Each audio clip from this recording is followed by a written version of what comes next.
বলিউডের অন্যতম জনপ্রিয় ড্যান্সার নোরা ফাতেহি সম্প্রতি মাডগাঁও এক্সপ্রেস সিনেমায় নজর কাড়েন তিনি। এবার এক সাক্ষাৎকারে নারীবাদ নিয়ে এমন এক কথা বলে বসলেন তিনি, যাতে তার উপর রেগে আগুন নেটিজেনরা।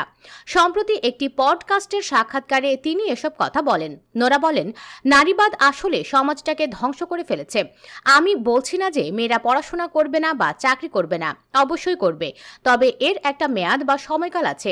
পুরুষ চাকরি করবে, টাকা উপার্জন করবে, খাবার আনবে ও পরিবারকে রক্ষা করবে। তিনি বলেন, অন্যদিকে নারী মা হবে, সন্তানের দেখাশোনা করবে, রান্না করবে, ঘরের কাজ করবে। নারী পুরুষের ভূমিকা এমনই হওয়া উচিত, এতে খারাপ কি? আমি এভাবেই চিন্তা করি। শুনলে মনে হবে আমি হয়তো এখনো আদিকালে পড়ে আছি বা ওল্ড স্কুল, তবে এটাই আমার বিশ্বাস। নোরার কথা শুনে কার্যত অবাক সবাই। তিনি নিজে দাপিয়ে কাজ করছেন বহির্বিশ্বে, অথচ তিনি মেয়েদের বাড়ির কাজে বাঁধতে চাইছেন।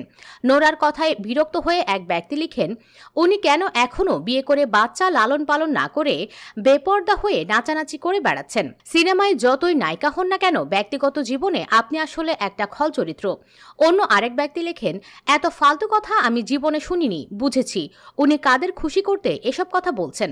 ওনার ভক্তরা তো সাধারণত পুরুষ, উনি আসলে ওনার পুরুষ ভক্তদের খুশি করতে চান।